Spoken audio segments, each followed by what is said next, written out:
Hello everyone, my name is Tomáš and today I'll tell you about our work on fixed parameter tractability of dependency QBF.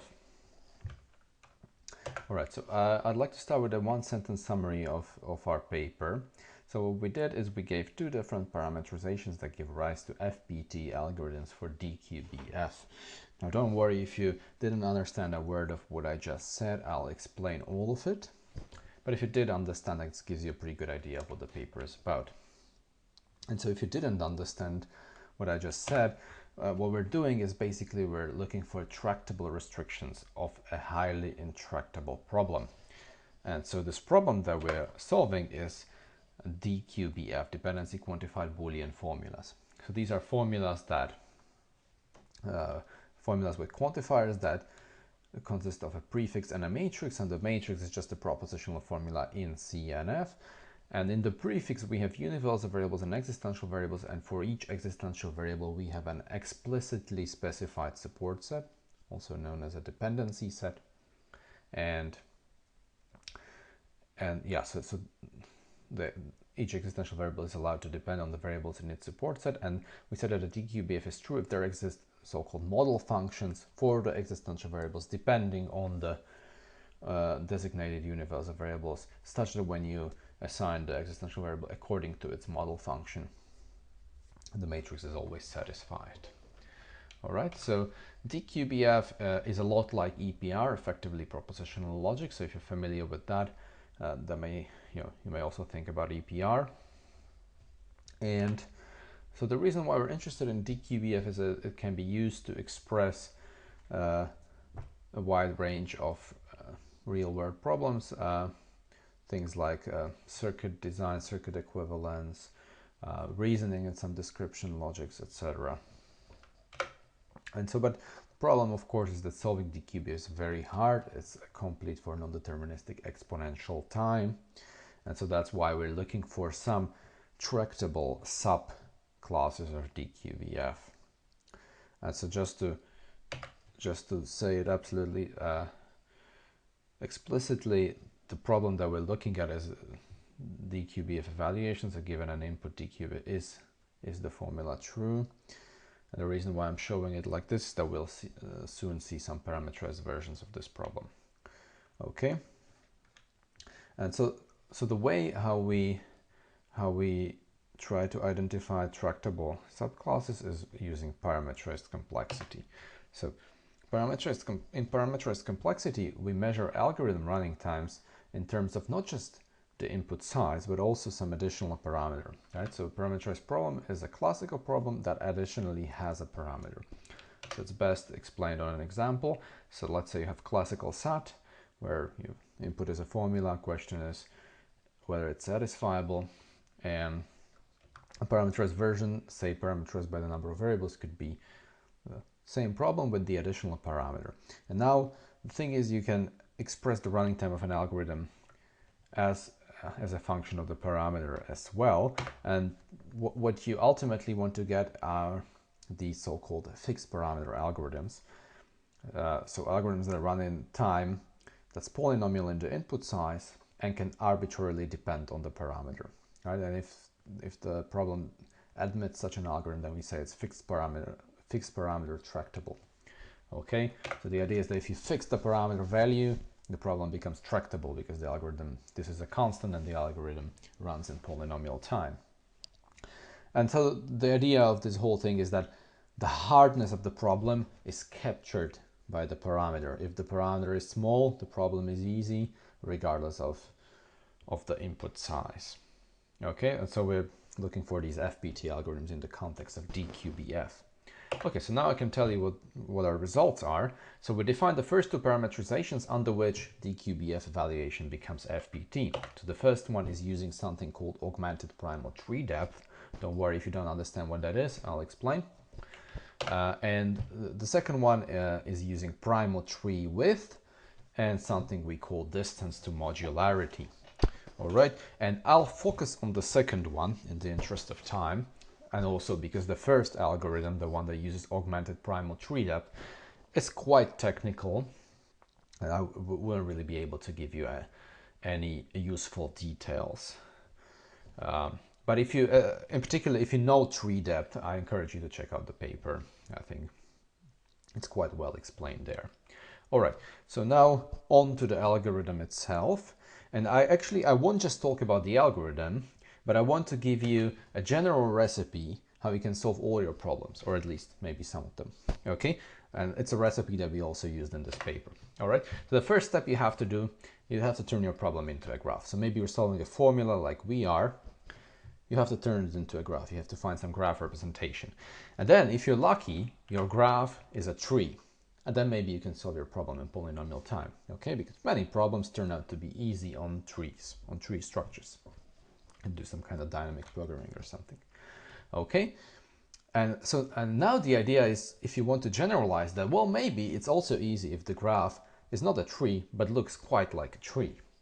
And maybe, you know, the hardness lies in how far the graph is from being a tree and not in the sheer size of the instance, right? And that's exactly the idea of FBT, right? If you can't parameterize by some sort of tree likeness, maybe you can get FBT. And here's where tree-width comes into play.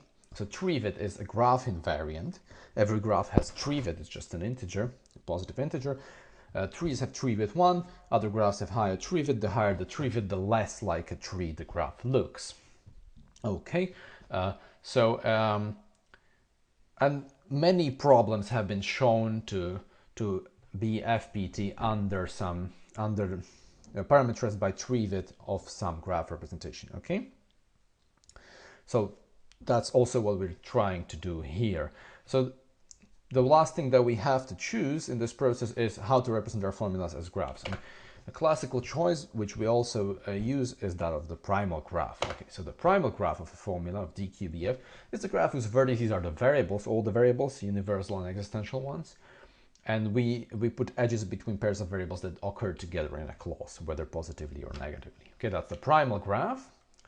And so the classical result, SAT, parameterized by primal tree width, so the tree width of the primal graph, is FBT. Okay, and basically, SAT is DQBF without universal variables, okay? So there's some hope that this could generalize to DQBF, right? This classical result. Well, actually, it turns out it doesn't. So there's also a corresponding lower bound. And so it's known that QBF, which is a subset of DQBF, restricted to constant primal tree width, is p-space complete, and we would like it to be in polynomial time for FBT, right? And so that's not good. So this doesn't work. Okay, so what do we do now? So I claimed you could solve all your problems with this approach, and turns out it doesn't even work for our problem. So do we just give up? No. Well, it turns out we're actually not asking the right question here, and so our thought processes can be summarized by this picture. So we're only at stage 3 here. We're asking whether something is FBT, but what we should really be asking is, how many parameters do we need to throw at our problem until it becomes FBT? Okay, so if it's not FBT yet, that means we just need another parameter. And so the reason why the problem isn't FBT with just pure primal tree width intuitively is that we have interactions between variables that come from the dependency structure, and that's not accounted for by primal tree width. So that's something where we need to take care of now. And so that's the second part of the algorithm. And here we're actually also using a fairly general recipe that can be applied to many problems. And so this one goes something like this. So you delete some variables, okay? And so of course you cannot just delete any variables, but I'll specify that in a minute. Okay, so just imagine you delete some variables, and then maybe you're lucky and the formula now has a nice structure and you can solve it in polynomial time.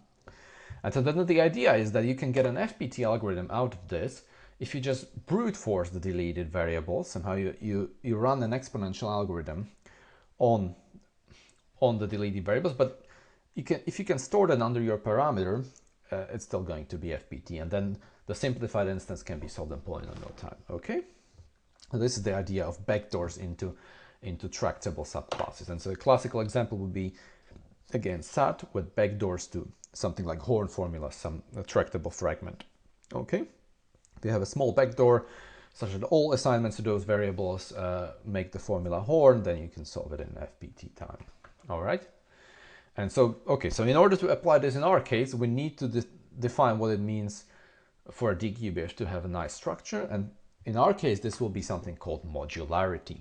All right, so what is modularity? So modularity is defined for collections of sets.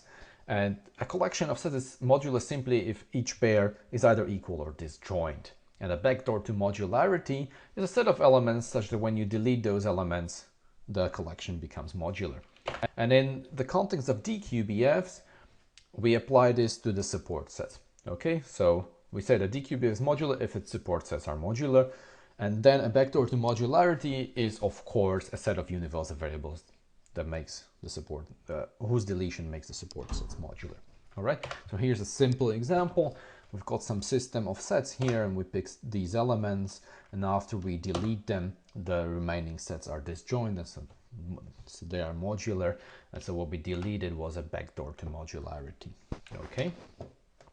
All right, so how can we use modularity? So it's known that modular DQBFs actually don't have the full complexity of DQBF and are instead complete for the third level of the polynomial hierarchy, and bounded alternation QBFs are FPT parameterized by primal truth. So, you know, it looks like something might be there, right?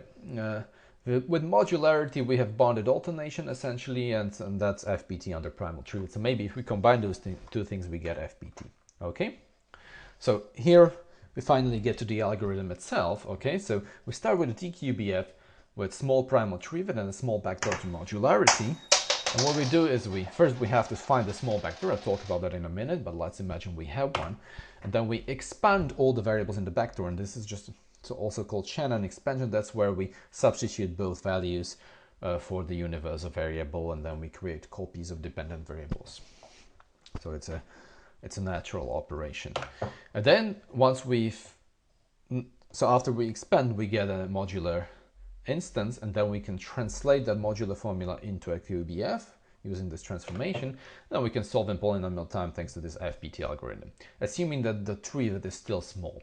So what we have to show in order for this algorithm to actually be FPT is that we can expand the backdoor without blowing up tree width, and then we can use this translation into QBF also without blowing up tree width. And we show both of these things, and hence we get an FPT algorithm.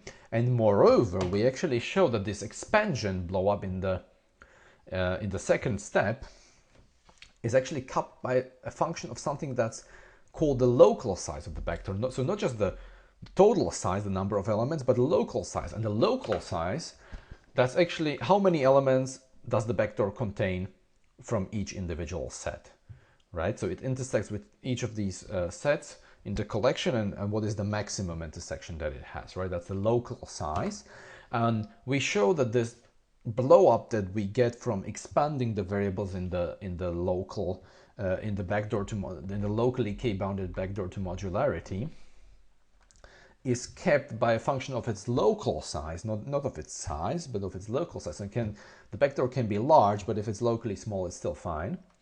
And we also show that even though it's NP hard to get the optimal locally k-bounded backdoor, we can get a 2 approximation, which is still fine for the purposes of an FPT algorithm. Okay, so when we go back to the algorithm, what we do is we first find a small locally bounded backdoor, at most twice the optimum size, and we expand the variables in the backdoor. This is FPT and doesn't blow up tree width too much.